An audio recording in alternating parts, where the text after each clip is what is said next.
Buenas noches, chicas, buenas noches con todos. El día de hoy, bueno, vamos a hablar un poquito acerca de los reactivos psicológicos. Vamos a exponer, a hacer una entrevista a un especialista en esta área. Es mi amigo Andrés Vázquez. Yo le voy a dar la apertura para que se presente, para que nos explique un poquito más. Andy. Hola chicos, ¿qué tal? Mi nombre es Andrés Vázquez, yo soy psicólogo clínico y tengo de especialidad en neuropsicología clínica.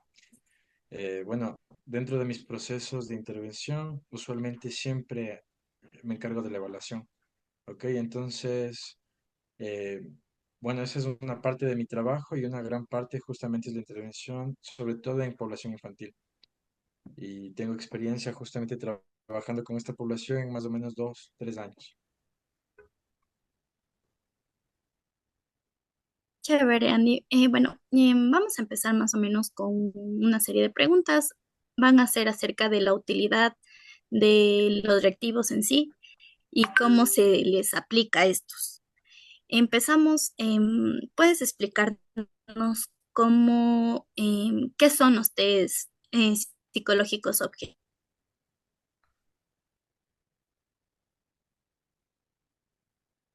¿No?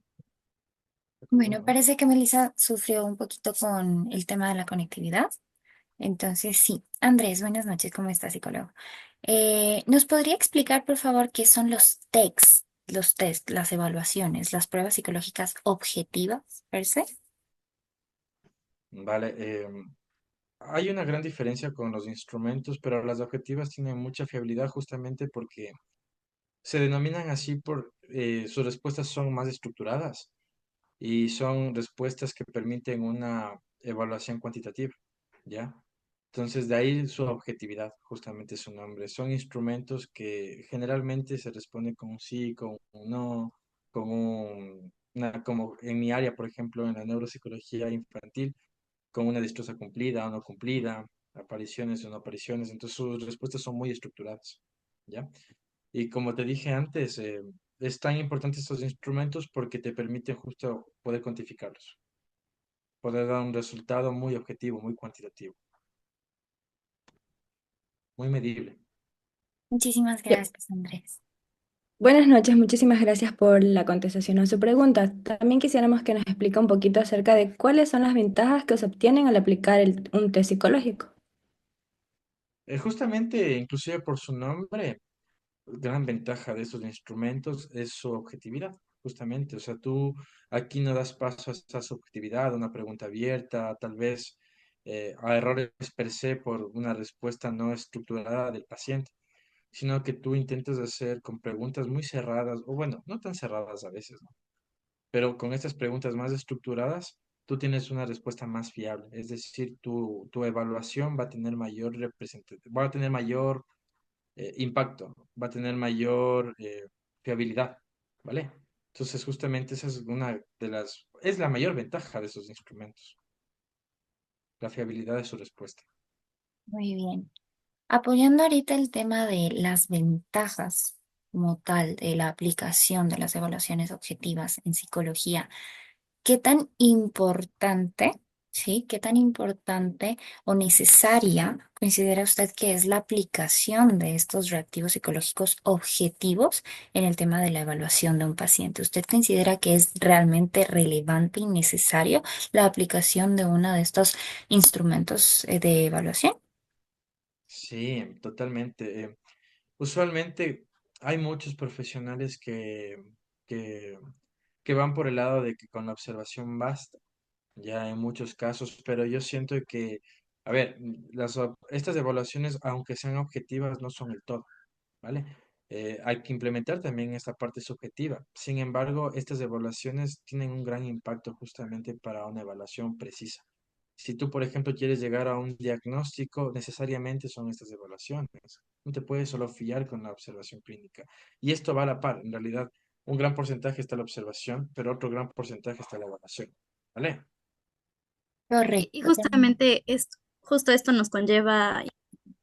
¿Tú en qué consideras en cuál fase de la entrevista psicológica se puede dar, o sea, ya se puede aplicar el reactivo? Vale. Lo mismo, depende mucho del profesional, pero bueno, si es mi trabajo como tal, yo la primera sesión me encargo netamente de que el paciente se sienta muy bien. Ya intento inclusive dar un poco de alivio al malestar por el cual viene. ¿Ok?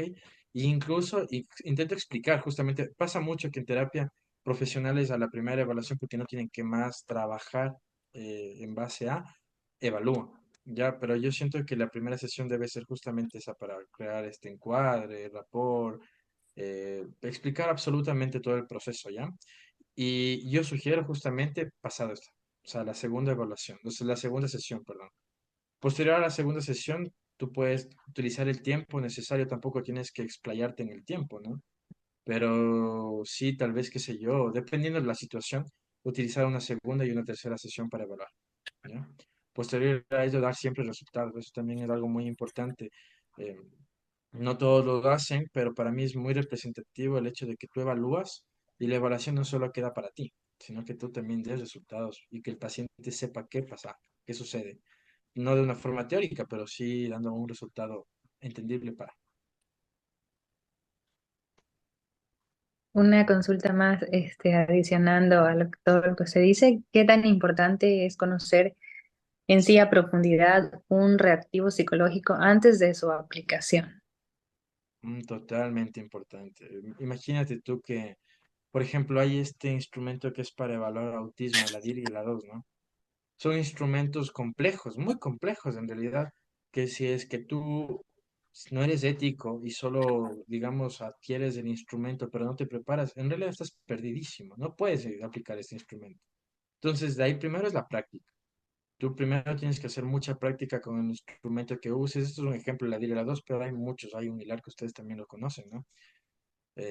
Práctica. Y segundo, también estudiar, analizar qué tipo de, por ejemplo, fiabilidad tiene dentro de la población en español, por ejemplo, ¿ya?